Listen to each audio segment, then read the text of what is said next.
పిల్లల విషయంలో మేము కూడా మేబీ అంత స్ట్రాంగ్ కాదేమో, సెన్సిటివ్గా ఉంటాం. కానీ అమ్మ మాటలు చాలా స్ట్రాంగ్గా ఉండి మమ్మల్ని కఠినంగా ఇలాగే ఉండాల్సింది, ఇలా ఉండండి, అప్పుడే మీరు నేర్చుకుంటారు. ఇక్కడ అమ్మ పాజిటివ్నెస్ గురించి ఇంకో మాట చెప్పాలి.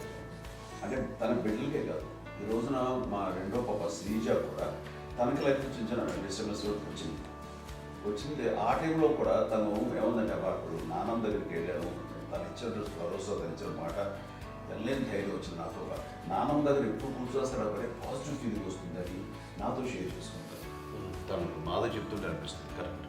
అమ్మ ఏం పర్లేదమ్మా, లైఫ్ అంటే ఒకరితోనే అయిపోదు, ఆ ఒక్కడి వల్ల వాళ్ళ ఇన్ఫ్లుయెన్స్ తోటో వాళ్ళు మన మీద నియంత్రించడం కానీ మన బాధల్ని వాళ్ళు చేయడం అవుతాం. జస్ట్ నువ్వు నీ గురించి నీ మనసులో ఏదనిపిస్తే నీ గుడ్ ఫీలింగ్ ఏదిస్తుందో ఆ ఫీలింగ్ ప్రకారం వెళ్ళిపోదు. అంటే ఆ జనరేషన్ పీపుల్ ఎక్స్పెక్ట్ చేయం అలా కాదు. ధైర్యం ఉండి అందరికి ధైర్యం బాగా నూరుకొస్తారు. ఫాదర్ కూడా, మా నాన్నగారు కూడా అస్సలు ఎప్పుడు అనేవాళ్ళు, ఎప్పుడు మీరు పెట్టే చెయ్యి మీరు ఎప్పుడు పైన ఉండాలి తప్ప తీసుకుని ఎలా ఉండకండి, చేతులు పెట్టకండి అనే అట్లాంటివి చెప్తుండేవాళ్ళు. అందుకని మాకు ఇండివిజువాలిటీ మాకు బాగా ఎప్పుడు కూడా ఒకళ్ళని అడగడం అని, ఈవెన్ బ్రదర్స్ని అడగాలన్నా కూడా మాకు అది పడిపోయింది మైండ్లో, కొంచెం కష్టంగా ఉంటుంది. సో నాకు అంటే ఆవిడ మా అమ్మ ఏదన్నా కొంచెం డిప్రెస్ అయినా నేను చాలా ఎక్కువ అమ్మకి షేర్ చేసుకుంటే, అన్నయ్య కూడా లేడు. అన్నయ్య ఉన్నప్పుడు ఓకే, లేనప్పుడు నేనే ఎక్కువ షేర్ చేసుకున్నాను. బట్ ద బెస్ట్ థింగ్ మా అమ్మ దగ్గర నుంచి హగ్ అండి. ఈరోజు కూడా మా అమ్మని హగ్ చేసుకోకపోతే అంటే అది నాకు మా అందరిలోనూ, అంటే ఆవిడ పెద్ద చదువుకున్న వ్యక్తి కాదు, పెద్దగా బయటికి వెళ్ళి ఎక్స్పోజర్ కాదు. కానీ ఇవాళ అన్నయ్య కానీ, విజయ, మాధవి, నేను, కళ్యాణ్ బాబు ఈ రోజుకి టుగెదర్గానే ఉంటాం.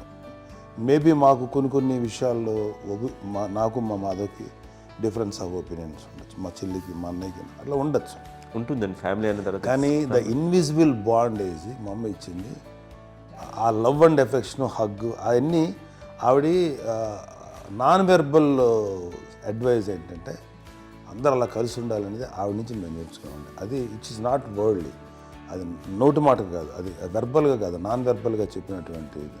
సో అందుకని అది మాకు గొప్ప, మేమందరం ఇప్పుడు అలా ఉండడానికి కారణం, అంత కలిసి ఉండడానికి కారణం, మెయిన్ కారణం మా అమ్మ అండి.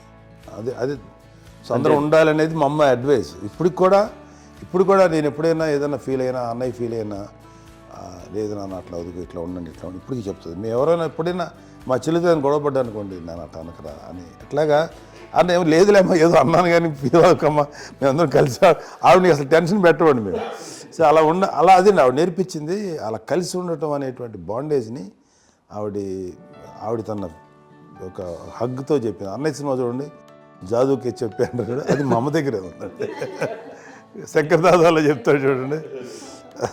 ఇప్పుడు మోడ్రన్ వర్డ్స్లో చెప్పాలంటే మీ అందరికీ ఆవిడ ఒక వైఫై లాంటిది. Yes, you can say that. Yes. ఇంకొక అడ్వైజ్ కట్టండి, అమ్మ విషయంలో నేను గొప్పగా ఫీల్ అయ్యేది. కానీ చాలామంది పెద్దలు రిటైర్ అయిపోయి విశ్రాంతి తీసుకుంటున్నటువంటి పెద్దలందరూ కూడా ఆచరించే విధంగా ఒక విషయాన్ని నేను గమనించాను. ఇప్పుడంటే నా దగ్గర ఉంటుంది కాబట్టి ఉన్నాను. అమ్మ విడిగా ఇంకొక ఇంట్లో ఉండేది, 9 సంవత్సరాలు నాన్నగారు దూరం దగ్గర నుంచి ఉండేది. 5 సంవత్సరాలు ఒంటరిగా ఉండి నన్ను బిడ్డలందరూ ఎవరు మానవాడు వెళ్ళిపోయారు, నేను ఒంటరి అయిపోయాను అన్న ఫీలింగ్ అమ్మకు ఎప్పుడు ఉండేది కాదు. తర్వాత బిడ్డలు వాళ్ళ టైం బట్టి వచ్చి చూసుకుంటే సరిపోతుంది. అది వారమా, నెలక, 2 నెలక, అసలు ఒకసారి రాలేని పరిస్థితిలో ఉంటుంది. 5-6 నెలల పాటు ఇదే ఊళ్ళో ఉండి పక్క విధుల్లో ఉండి ఎవరి పనులు వాళ్ళు బిజీగా ఉంటే, ఎవరి షూటింగ్ వాళ్ళు బిజీగా ఉంటే